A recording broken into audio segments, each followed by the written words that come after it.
Welcome to Phil Gordon's podcast from the 2005 World Series of Poker, brought to you by ExpertInsight.com. Phil is co-host of Bravo's Celebrity Poker Showdown, a two-time World Poker Tour champion and noted author. For more insight into the mind of a true poker champion, visit www.expertinsight.com. All right, today is the World Series of Rock, Scissors, Paper. It is 10:30 in the morning. People are streaming in. We've got a field of 64, including world champion of poker Greg Raymer, Chris Ferguson, Howard Lederer, Jennifer Tilley is here with Phil Locke and Antonio Esfandiari. It is a star-studded event. $10,000 for first place. I'm emceeing and hosting, and we're just trying to organize right now. But things are crazy. There's a lot of side betting action already going on. Okay, this is Rafe First filling in for Phil Gordon. Phil is not feeling well and not playing the event today. I'm playing in the 2000 Limit Hold'em. Very exciting news. We just held the first ever World Series of Rock, Paper, Scissors. We had a field of 64 people, and ESPN was covering the match. We played down to the Final Four, and I was lucky enough to make the Final Four. It was a $200 buy-in, and $5,000 is going to the Cancer Research and Prevention Foundation, a charity that is dear to my heart. And the winner of the event is going to get $10,000, a buy-in to the main event of the World Series of Poker. Very exciting. Okay, more later after the action has started here. Okay, at the first break of the 2000 Limit Hold'em tournament. I have about 1,600 in chips left. The blinds are going to be going up to 50 and 100, the next level, so I'm going to have to start playing some hands. Now, Howard Lederer says that in Limit Hold'em tournaments, a good player can actually have a bigger skill advantage than in no limit. The reason being that there's actually more decisions being made per hand. You're going to see more flops and more turns and more rivers. So that's something interesting to think about. That said, I'm at a table that has Ted Forrest, Gavin Smith, Toto Leonidas, and no weak spots. So I don't really particularly like my chances at this table. I'm just going to, hope to survive the table and hope that it breaks. No skill at the game. Okay, I'm joined here by Annie Duke. Now, Annie is also in the Final Four of the World Series of Rochambeau. She and I would not meet up until the final round, so it would be a very exciting final. Yeah. So, Annie, tell me, first of all, what does it mean to you to be in the finals of your first ever Rochambeau tournament? Well, more than winning the World Series of Poker, obviously. Yeah, more than you heard it here first, folks. This would be more important than winning the World Series of Poker for Annie Duke. Now, Annie, you have an interesting strategy that you're employing, slightly different than the rest of the field. Can you tell us about that? Well, see, I know about you tilt boy people, and I know how good you are at Rochambeau, like you and Phil and all you people.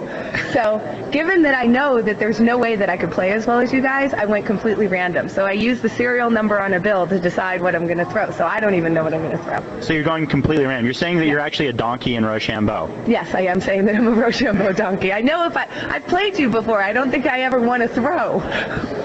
Okay, well, I'm not going to comment on that. But now let's talk about the Limit Hold'em event. You're playing today in the Limit Hold'em event? Yes, I am. And how many chips do you have? Not very many. I have like 1,500, and we're playing 1 and 2. I'm failing to win any pots so far.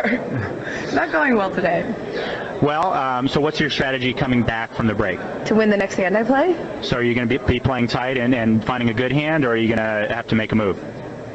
Well, I'm not in have to make a move land till one more hand after this. So, but I don't play particularly tight Limit Hold'em. So playing tight isn't really in my playbook. Do you like your table? Who's at your table? I actually don't know anyone at my table. Well, Joe Cassidy got moved to my table, who's obviously a great player, but he's way across the table from me, so he doesn't bother me. Everybody else I've never recognized before, and every pot's been 5-way. And the thing about playing like that is that, although obviously in the long run, if I got to play in a game where it was 5-way every pot, I would make a lot of money. In the short run, which is what a tournament is, it creates a lot more variance, a lot more swing. It's harder just to pick up pots because you really have to hold some cards. And I've had my good hands beat. So That's just the way it goes. You know, it's a great table if I can pick up some cards. I'm very happy to be at that table. But you know, this is a very short run thing. You only start with 2,000 in chips, so you have to have some good things happen to you. Okay, now your brother says that limit hold'em tournaments are actually better for the good player these days than no limit hold'em tournaments. You agree with that? I think so, yeah. And why do you agree with that? What is the reasoning behind that? Well, I mean, I think there's a few things. I think that the no limit tournaments are so high variance now because I mean, you can just lose your whole stack in one shot from somebody making a bad play. And the fact is that, you know, you can get your money in a 6-5 favorite or even a 2-1 favorite over and over again. You're going to lose that 33% of the time, and you rate to lose a lot of those during the course of the tournaments. And you can go off for your whole stack because it's very hard to get people to fold anymore in no limit. And also because of the internet, there's also sort of a greater number of really good no limit players that you're playing against as well. So you kind of have two things working against you. In limit, what's really nice about that is when people, you know, aren't willing to fold, you're not losing your whole stack. So you get to play the edges over, you know, a lot more over and over again, and somebody can't punish you for your whole stack because they decided to play some weird hand against you. So you just get to play your edges out more often in these tournaments, and I think that's why I think that they're just better for a good player, because you just can't go broke in one hand having one bad thing happen to you. Now, of course, if you're playing the same situation for smaller amounts over and over again versus one time for a large amount, your equity is not necessarily different, right? It's just a matter of being able to, the whole thing is that in tournaments, it's all about lasting.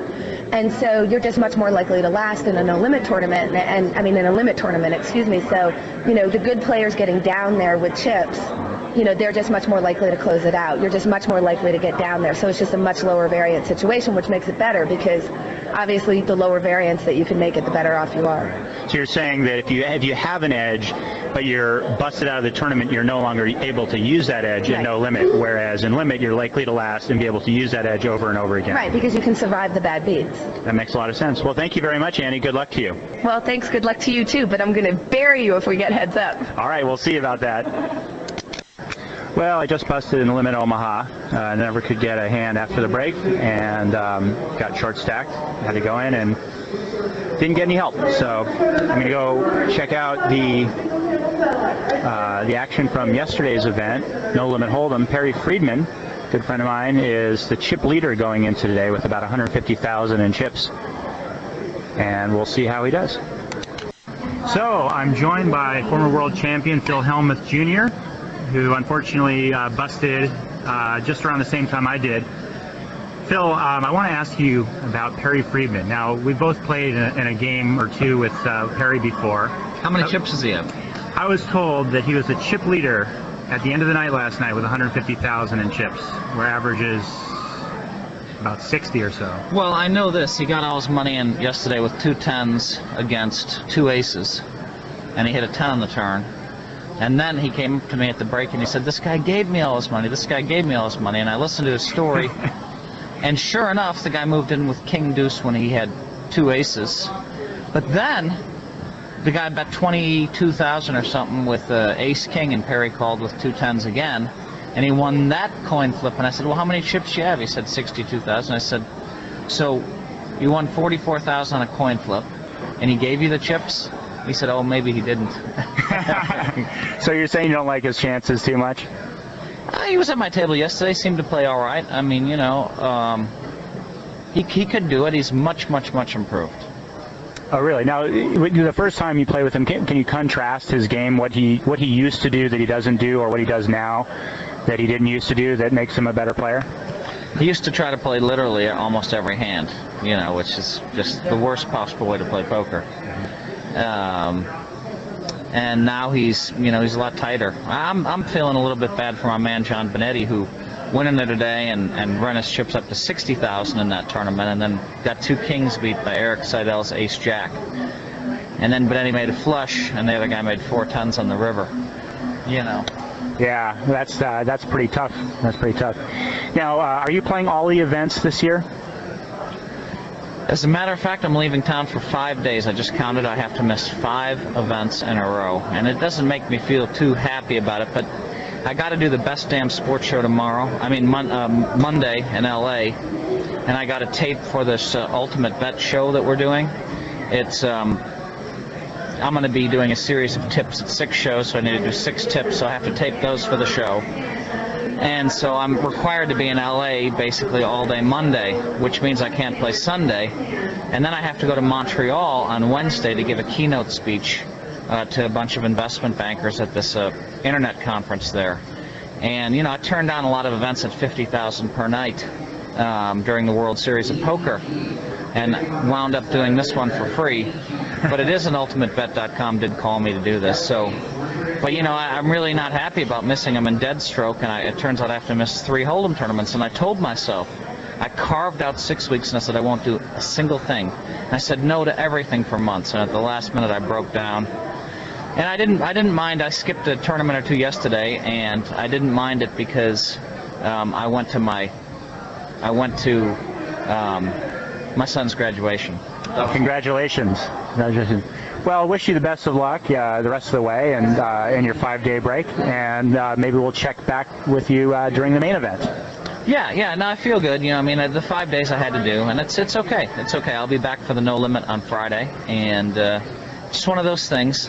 You know, each year I strive to not, you know, last year I did it to myself. I had to go out of town 6 or 7 days, and I said I won't do this ever again. And this year, same thing. I'm gone, knocked out of 5 tournaments. So I got get a little bit of control of my schedule, and I think having $20-30 million in the bank helps. I'm not quite there yet. It's not in the bank.